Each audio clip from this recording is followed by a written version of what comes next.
S'agissant de la question sur la dissolution, alors vous avez probablement fait référence au propos du président de la République lorsqu'il était à l'extérieur du pays à Londres.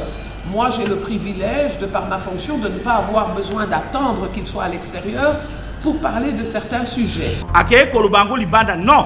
Na esiko yo ya lobeli yango. Esika wana ezalaki déjà Congo. Eza ba makambo oyo biso nyonso toyebi oyo bato batanga yango na classe. Le premier diplomate ya mboka oyo ezali Félix Tshisekedi. Tolobaki ete tokoki kotikala indifférent te suite ya outrage oyo présidente Nabiso Janine Mabunda asali na chef de l'État. Kipasi na mama Mabunda nenga ko buka mibeko. Nenga zai ko zangisa bosomi na tata mokonzi ekolo.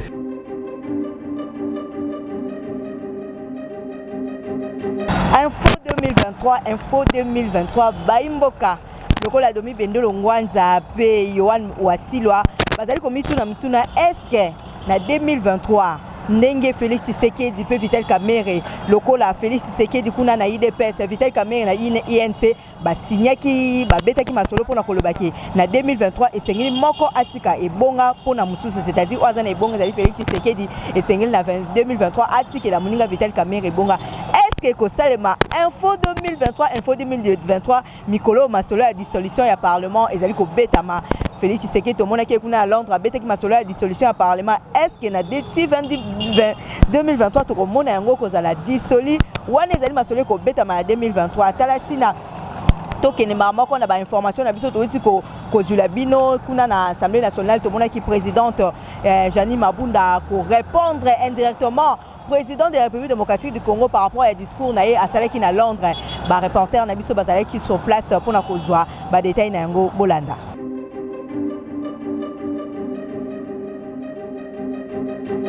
S'agissant de la question sur la dissolution, alors vous avez probablement fait référence au propos du président de la République lorsqu'il était à l'extérieur du pays à Londres. Moi, j'ai le privilège, de par ma fonction, de ne pas avoir besoin d'attendre qu'il soit à l'extérieur pour parler de certains sujets et la met au service de la nation. S'agissant donc de ce sujet sur la dissolution, mon collègue du Sénat et moi-même, nous lui avons rappelé la ratio legis de l'article 148. Il ne faut pas jeter des articles de la Constitution en pâture à des incompréhensions ou des malentendus. L'article 148 parle bien de dissolution de l'Assemblée nationale, mais dans des cas précis. Il y a des conditionnalités. Il faut qu'il y ait une crise persistante entre le gouvernement et la chambre basse du Parlement, ce qui pour l'heure n'est pas le cas puisque les programmes du gouvernement et le budget ont été votés au-delà de notre propre majorité parlementaire. Donc, sérénité en ce qui concerne le dialogue entre institutions. Par ailleurs, selon le prescrit de cet article, le président de la République est invité, dans le cas de cette crise, à consulter le Premier ministre, le président de l'Assemblée nationale et le président du Sénat.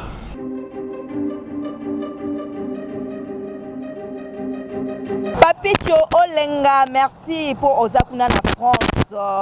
Mama Fifi, ONG Lisungi na Belgique, boza ebele pour la Kolanda. Info 2023, bosse pelaka na Info 2023 pour bete la remino ma solo, il y a politique pour solo ezali koleka na réalité. Bon comprendre que toza en pleine ville, il y a Kinshasa. Masolo pe kini bopeto ekobeta ma est-ce que Kinshasa ko koma bopeto ndenge tom mwabi mombombo azali komituna le caméraman le plus frais on a kati ya Kinshasa azali komituna mutuna Joseph Olenganko yepe a réagi par rapport ya bato bazali ko loba ko pesa ba réaction mabe par rapport ya discours ya chef de l'État puna o asalaki na Londres. Joseph Olenganko a beti c'était en tant que président ya Sensa bolanda domi bendelo ngwanza azali bongo na micro nae.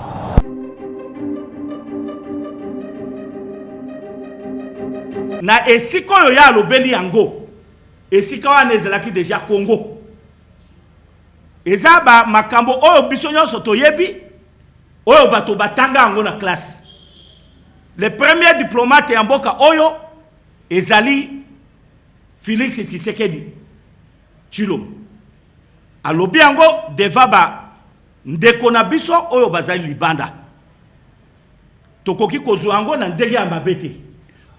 Na mboka nyonso soki bondimi ke moko na kati na bino azala liboso ya bato baoyo batikali bazala nsima na ye.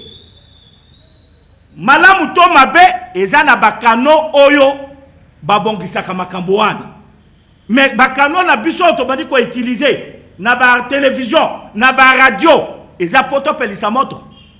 Pombo koyo moto ekota yo zana moya ya koya ko boma moto wana. Pendant que biso tuuti musika peuple na biso lelo tozui chance munene na kati ya mabele na biso. Ya kozala na président oyo azalaki ya kala mazana bomoi. Président wana expérience azana yango. Yende akoki ko solola na moninga na ye oyo azali pona koyeba na kati ya alliance na bango ndenge ya kosala parce que dans la vie to se complétaka na likambo nyonso. Mais biso nyonso toza koloba oyo. Okomona muto aza na kati ya ba institution. Mokonzi ya ba institution ya mboka. Mais oza ko critiquer mokonzi ya mboka na kati ya ba télévision ya ba radio et salama na mboka ni.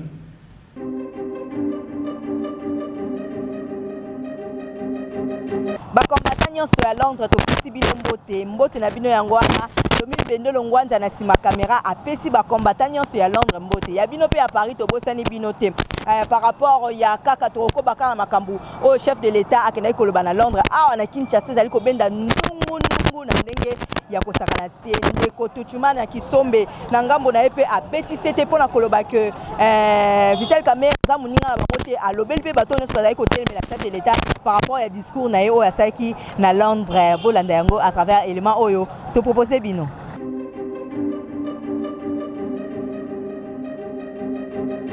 Mama Mabunda alobi ngai na yawa pona ko boma oye à répondre mokonzi mboka alobi pe le poto alobi ne juriste celui qui le veut mais mama yo juriste te ngai na okipasi moko te na ndenge ya lolango soki ndenge nini na okipasi na mama Mabunda nenga ko buka mibeko nenga zali kozangisa bosomi na tata mokonzi ekolo ai moninga na ete batindi émission pona a manifester a komisa oyo président lobi alingi te koma nde koma ya solo boni mama oyo tobengi arabe kamikaze terroriste mama Mabunda lobi ngai na yawa pona ko boma moto moko te na UNC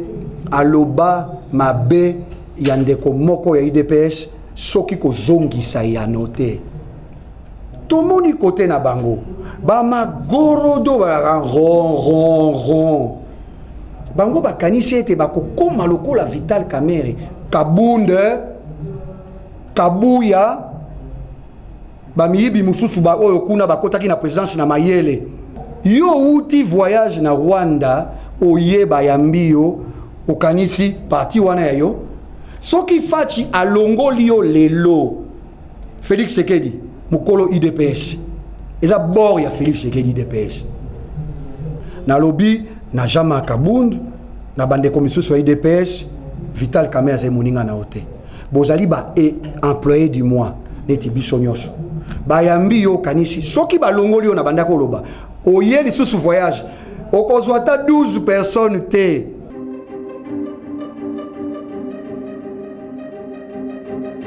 Papicho lenga na kati ya Belgique Moïse Kabongo kuna na Allemagne na sala rabino confiance po bino ndebo tondisaka ba abonné na kati ya Mona TV émission na bino yango yo info 2023 tozana sur le terrain talati na tokendaki directement na palais du peuple pour na kozwa réaction ya groupe parlementaire caché allié wapi pai basala ki bongo déclaration na bango pour na kokebisa pe kotelemela bato nyonso bazali kotelemela discours ya chef de l'état oyo asala ki bongo na Londres.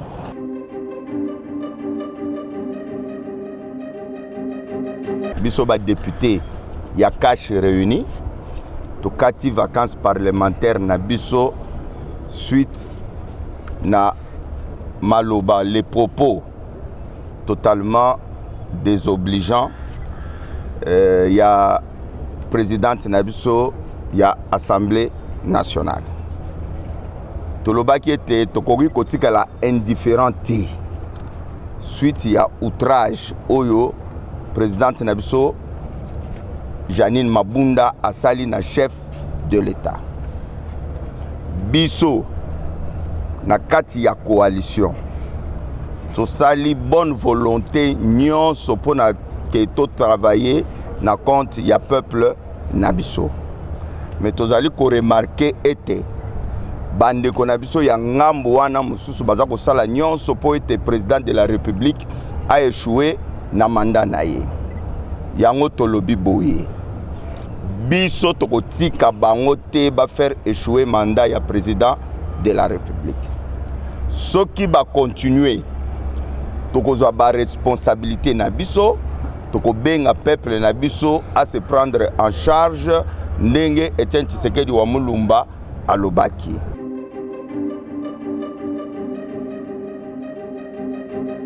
Naza en pleine capitale ya République démocratique du Congo, Kinshasa, bana poto bazali koyoka balobi Kinshasa bopeto. Est-ce que constat eza Kinshasa ezali bopeto? Ba oyo bazali na kati ya gouvernement, est-ce que vous allez soutenir Félix Antoine Tshisekedi? Ba imboka info 23 ezawana ekolokota ba l'état nyonso. Biso tozawana pona kopesa bino bilan nyonso oyo chef de l'état Félix Antoine Tshisekedi a kosala bongo pendant 5 ans ya mandat na ye. Info 2023 ezawana pona bino ba imboka.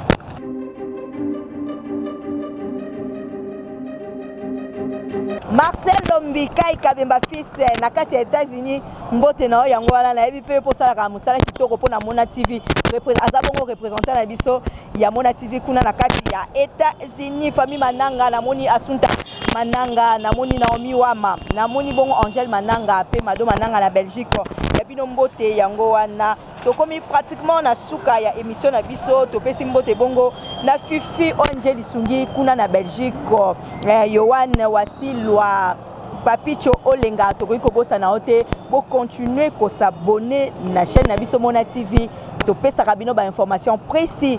Caméraman na biso le caméraman le plus rapide wapi epai oyo akendaka sur terrain mpona kozwela bino ba information tomoni bongo Domi Bende Longwanza ngamoko Patricia Mananga la femme de l'info 2023 nazali wana sur place mpona kozwela bino ba information tokutani mikolo ezali koya. Au revoir. S'agissant de la question sur la dissolution, alors vous avez probablement fait référence aux propos du président de la République lorsqu'il était à l'extérieur du pays à Londres. Moi, j'ai le privilège, de par ma fonction, de ne pas avoir besoin d'attendre qu'il soit à l'extérieur pour parler de certains sujets. Akeye kolobango libanda non. Na esiko yo ya lobeli yango. Esika wana ezalaki déjà Congo. Eza ba makambo oyo biso nyonso toyebi. Oyo bato batanga yango na classe. Le premier diplomate ya mboka oyo ezali Félix Tshisekedi. Tolobaki ete tokoki kotika la indifférente. Suite il y a outrage oyo présidente Nabiso Janine Mabunda Asali na chef de l'État. Kipasi na mama Mabunda nenga ko buka mibeko. Nenga zai ko zangisa bosomi na tata mokonzi ekolo.